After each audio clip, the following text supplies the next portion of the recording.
ہمارے چینل میں خوش آمدید۔ شروع کرتے ہیں آج کی کہانی۔ وہ عورت جسے سارا دن فارغ رہنے کے طعنے ملتے ہیں۔ میں نے اس سے 4 ماہ کا بیٹا چھین لیا اور اسے میکے چھوڑایا۔ دراصل میں گھر والوں کے روز روز کے طعنوں سے تنگ آ چکا تھا۔ تمہاری بیوی کوئی کام نہیں کرتی۔ مجھے بھی ایسا ہی لگنے لگا تھا۔ آخر تم کیا کرتی ہو سارا دن؟ برتن، کپڑے، گھر کی صفائی تو کام والی کر جاتی ہے، لیٹی ہی رہتی ہو۔ اس کے جانے کے بعد آج میری پہلی رات کا آغاز تھا۔ میرے پہلو میں کوئی مجھے اپنی شرارتوں سے ہنسانے والا نہیں تھا۔ ہاں، میرا بیٹا ضرور تھا، جسے میں نے ابھی ابھی فیڈر دے کر سلایا تھا۔ آپ سمجھے نہیں، دودھ پلانے سے لے کر بچے کو سلانے تک مجھے کیا کیا کرنا پڑا، میں تفصیل میں جاننا چاہتا ہوں۔ میں اٹھا اور کچن میں گیا۔ فیڈر کو صابن سے دھو کر میں نے چولہے پر پانی چڑھایا، فیڈر کو ابالا، پھر دودھ بنانے کے لیے پانی نیم گرم کیا اور اس میں پاؤڈر ڈالا۔ تب کہیں جا کر ایک فیڈر تیار ہوا۔ دودھ پلانے کے بعد میں اسے کندھے سے لگا کر تھپکتا رہا تاکہ دودھ ہضم ہو سکے۔ پھر اس کا پیمپر تبدیل کرنے کے لیے اسے لٹایا تو معلوم ہوا کہ بچے نے پیمپر گندا کیا ہوا ہے۔ اسے باتھ روم لے جا کر صاف کر کے واپس آیا تو اس نے دودھ کی الٹی کر دی۔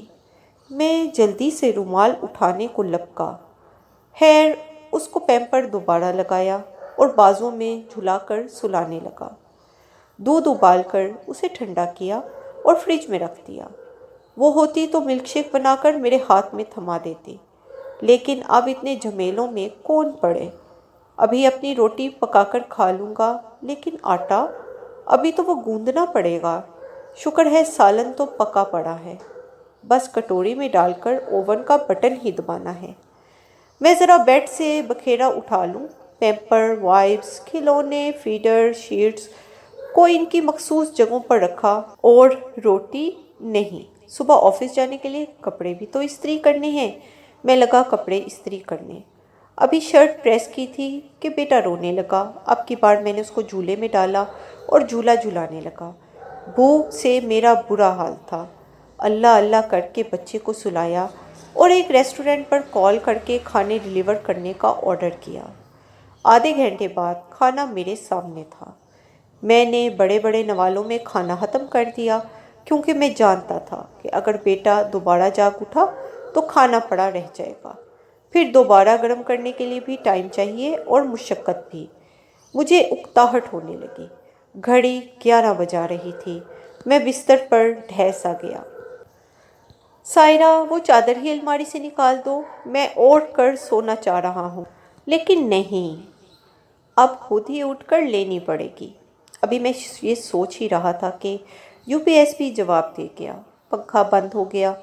اس سے پہلے کہ گرمی کے سبب میرا بیٹا جاگ جاتا اور چلانے لگتا، میں نے بیڈ سے چھلانگ لگائی اور جھٹ سے دستی پنکھا الماری سے نکال لایا۔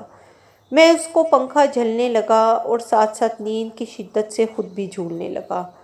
12 بجے بجلی آئی اور میں فوراً ہی سو گیا۔ 2 بجے بیٹے کے رونے کی آواز سے میری آنکھیں کھل گئیں۔ اچانک گہری نیند سے جاگنے پر میرے سر میں درد ہونے لگا۔ اسے بھوک لگی ہوئی تھی۔ میں سستی سے اٹھا اور اسے ڈبے کا دودھ بنا کر پلایا۔ 2:30 بجے کے قریب بیٹا سو گیا اور میں بھی۔ اس کے بعد بیٹا کب جاگا اور کب تک روتا رہا مجھے نہیں معلوم۔ البتہ جب صبح آنکھ 8 بجے کھلی تو وہ رو ہی رہا تھا اور اس کے پیمپر بھی بہت زیادہ گندا ہو چکا ہوا تھا۔ جلدی سے اٹھا، پیمپر تبدیل کیا، دودھ پلایا، بیڈ شیٹ کو صاف کیا اور ایک دھلی ہوئی بیڈ شیٹ بچھائی۔ 9:15 ہو چکے تھے۔ ناشتے میں جو میں دہی کھاتا تھا وہ سائرہ گھر میں بناتی تھی۔ پتہ نہیں کس پہر بناتی تھی۔ میں نے چائے بنانے کی غرض سے ساس پین میں دودھ انڈیلا اور سوچنے لگا کون سا وقت تھا جب سائرہ مصروف نہیں ہوتی تھی۔ میری خدمت میں بھی کوئی کمی نہیں آنے دی۔ گھر میں صرف وہی 3 کام تو نہ تھے جن کے لیے میں نے نوکرانی رکھ کے دی تھی۔ ایک بچے کو سنبھالنا ہی کافی تھا، اس کو تھکن سے چور کرنے کے لیے، لیکن وہ مجھے وقت پر کھانا دیتی، میں تھک جاتا تو مجھے دباتی، میں اداس ہوتا تو مجھے ہنساتی اور میری دل جوئی کرتی۔ میں کاروباری معاملات میں کشمکش میں پڑ جاتا تو وہ میرا حوصلہ بندھاتی۔ میں سوچوں میں گم تھا، دودھ ابل کر شیلف پر آ چکا تھا۔ میں آہستہ آہستہ شیلف پر کپڑا لگانے لگا۔ تم کرتی کیا ہو سارا دن؟ واہ، تمہارا جسم کیوں درد کرنے لگا؟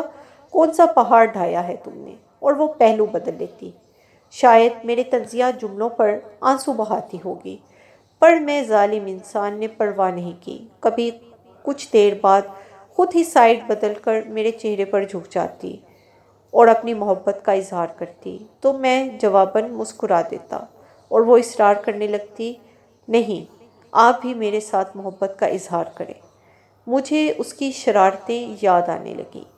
صبح کے 10 بج رہے تھے اور کام پر نیند نہ پوری ہونے کی وجہ سے چھٹی کی، اور وہ سب اپنے اپنے کمروں میں مشغول تھے، جو اب بھی کل ہی مجھے کہہ رہے تھے کہ تمہاری بیوی کوئی کام نہیں کرتی۔ کسی نے مجھے چائے کا ایک کپ بھی بنا کر دینے کی زحمت نہیں کی۔ میں نے بچے کو گاڑی میں ڈالا اور گاڑی ان راستوں پر دوڑا دی جو راستے مجھے ہمیشہ کے لیے سائرہ کے ساتھ جوڑنے والے تھے۔ وہاں پہنچ کر میں نے دونوں ہاتھ جوڑ کر معافی مانگی اور وہ ہمیشہ کی طرح بڑا دل کر کے چلی آئی۔ میرے ساتھ قارئین شادی شدہ حضرات سے میری ریکویسٹ ہے کہ ٹھیک ہے، سب کا حق آپ پر ہے، سب آپ کو مشورہ دے سکتے ہیں، لیکن سب سے زیادہ حق آپ پر آپ کی بیوی کا ہے۔ اس کو وقت دیں، اس سے پوچھیں، اس کی دل جوئی کریں۔ سارا دن بغیر مزدوری کے، بنا لالچ آپ کی، آپ کے بچوں کی، آپ کے خاندان کی وہ خدمت کرتی ہے، اور بدلے میں اسے کیا ملتا ہے یہ سب آپ جانتے ہی ہیں۔ خدا را اپنی سوچ بدلیے، کیونکہ یہی کچھ کل آپ کی بیٹی یا بہن کے ساتھ بھی ہونا ہے۔ آپ کو ہماری کہانیاں پسند آئیں تو سبسکرائب کرنا مت بھولیے گا۔ چینل کو سبسکرائب کیجیے اور لائک کیجیے، اور اپنی قیمتی رائے کا اظہار کمنٹس میں ضرور کیجیے۔ شکریہ۔